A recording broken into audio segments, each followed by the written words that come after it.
line of defense. Will we all fall to his deadly touch? But first, something silly. What do you mean, but first? I already said up next. You always do this. I don't always do shit. Don't gaslight me. Gaslighting doesn't exist. You made it up because you're fucking crazy. Me and my friends love to reference this clip because it applies to so much and we can just bring it up anytime.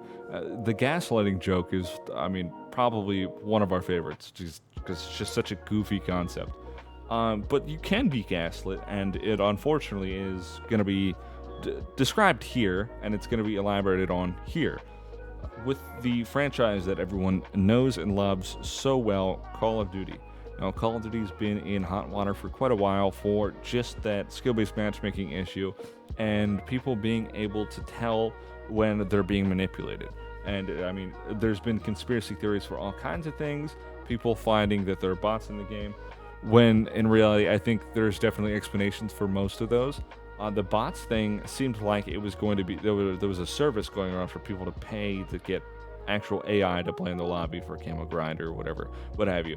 There's all kinds of stuff thrown around. Most of it's, you could theorize would be true. A lot of the other parts, it's just like, you don't know what the fuck you're on about. Though that's just how it is, because it's such a large fan base accessing this game, and there's no other game like it. It's a juggernaut in itself, in its own realm, per se, for lack of a better word. Call of Duty is kind of hard for me to actually want to play. DMZ is really the only one I want to play, and there's good reason. It's a unique mode, and you take the arcade style of Call of Duty and you combine it with the extraction elements of like Tarkov, right? So I can play with my friends on multiple platforms. Tarkov does not have that. That's one of the benefits, right? I don't play multiplayer anymore because if you've seen my older videos, which more than likely you have not, you can go ahead and dig them up if you really wanted to. But I used to have really bad matchmaking times, really bad loading times. My friends wanted to play with me less and less in multiplayer because of my matchmaking system. And it's okay. I understand where they're coming from. They shouldn't have to feel that way just because how I played. Even trying to play casually, I wasn't able to get much enjoyment out of it because of how often I would get shitty connection, or I'd be like the worst I'd see the worst teammates I've ever seen in my life against like all max level type of shit. You know what I mean? Everyone's felt it once or twice, and it's not like it's every single game it's like that, but you'll feel it kick in.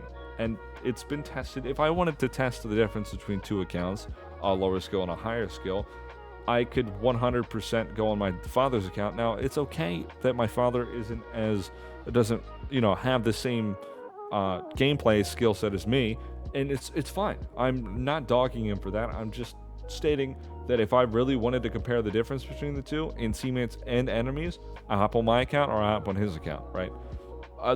Day and fucking night difference. Absolutely. There's no doubt in my mind. I've played on both. There's day and fucking night difference. Now, getting a little off track here, but they kind of released this matchmaking intel blog post, and they, to sum it up really quick for you, if you don't want to watch the whole thing, I understand. They go on to say like, hey, we hear you guys 4 years later, and basically, you guys don't have anything to worry about. We're working on it. 4 years later.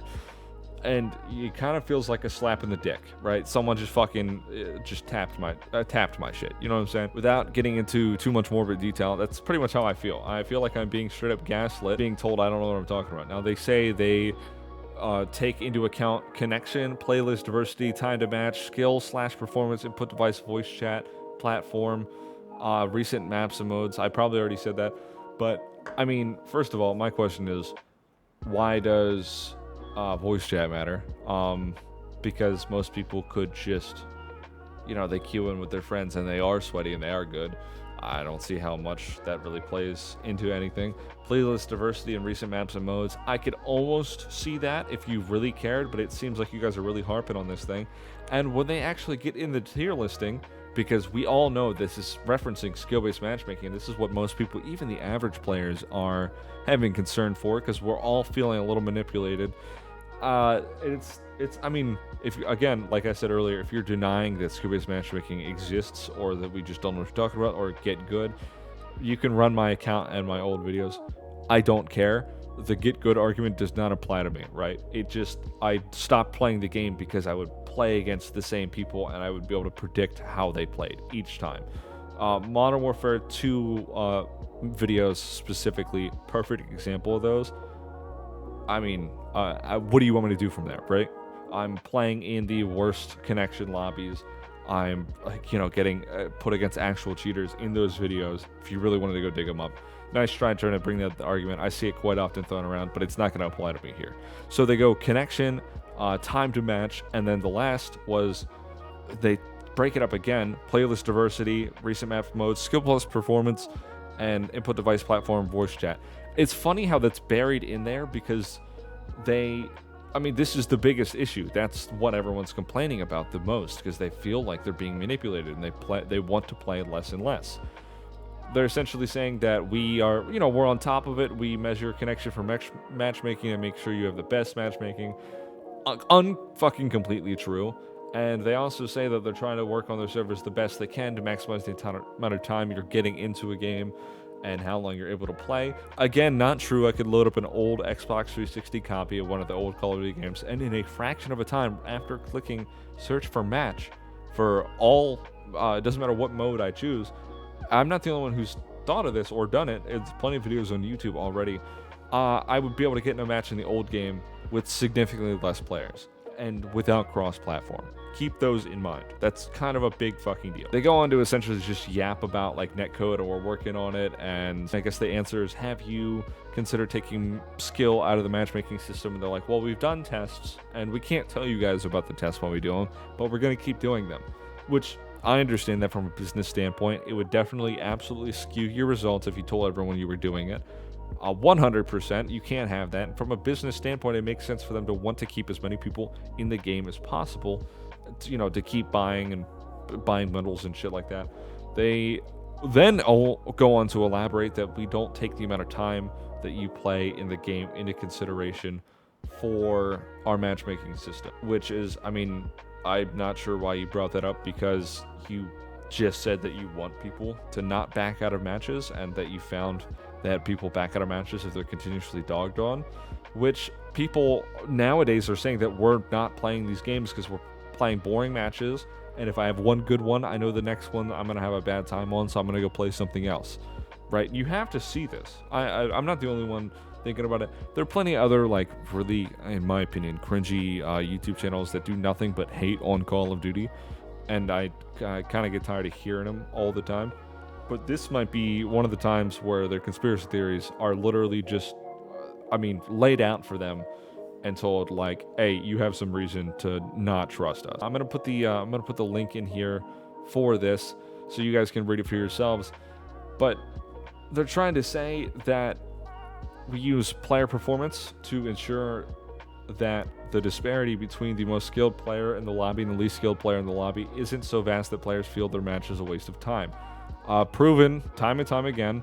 I don't know if they're trying to improve that at the moment, just because they've said something now. Again, proven time and time again. We've all had those matches where it's like my teammate is literally sitting in a corner and I'm pushing the objective and he's not moving. And then you look over and realize, oh, there's 3 other just like him who are doing the same thing, dying, and then they all start fucking arguing with the other team at the end of the game, talking trash.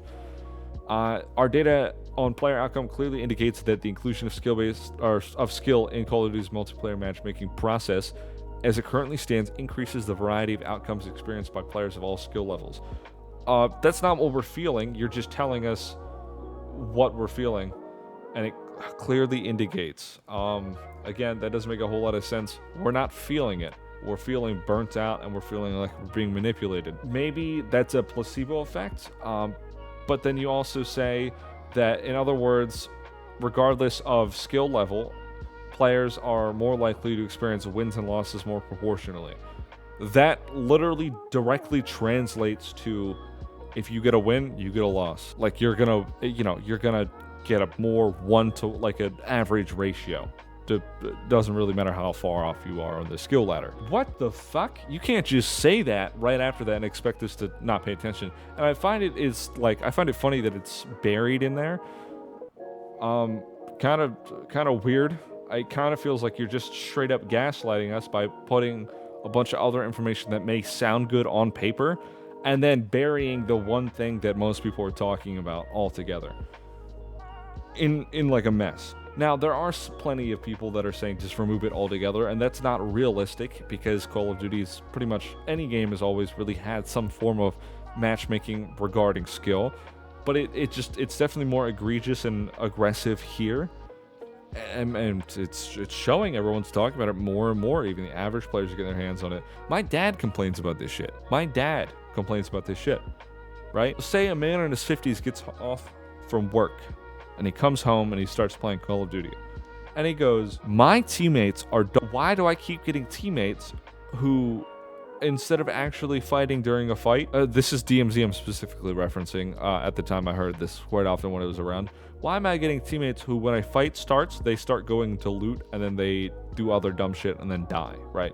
Or when they get a kill, I've heard him say this, when they get a kill, they'll immediately ignore everything else around them and start going through a bag instead of making sure that they're safe to go through that backpack. He hasn't touched multiplayer. I've had other family members who love multiplayer and have the same complaints, and they're, they got kids and shit in their families, and they're not playing all the time. They're not in the highest skill brackets, which again is okay. I don't know why I have to reiterate that, but I know there's going to be someone who's going to try and bring up the get good argument. Doesn't apply to me. You can look at my old videos. Does not at all apply to me. I'm going to back that up. Watch my old COD videos if you actually care. I don't think anyone really does. But still, what the fuck? I mean, you just said that people are going to get wins and losses more proportionally. You're averaging us out. That's what we're complaining about. That's the issue. I don't know. That's just me though. I feel like I'm just kind of getting spit in the face.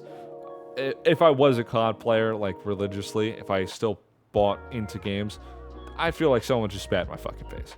That's it. Thinking about streaming, stick around, subscribe, stick around for more of these videos. I got plenty more I'm working on. Back to the streaming thing.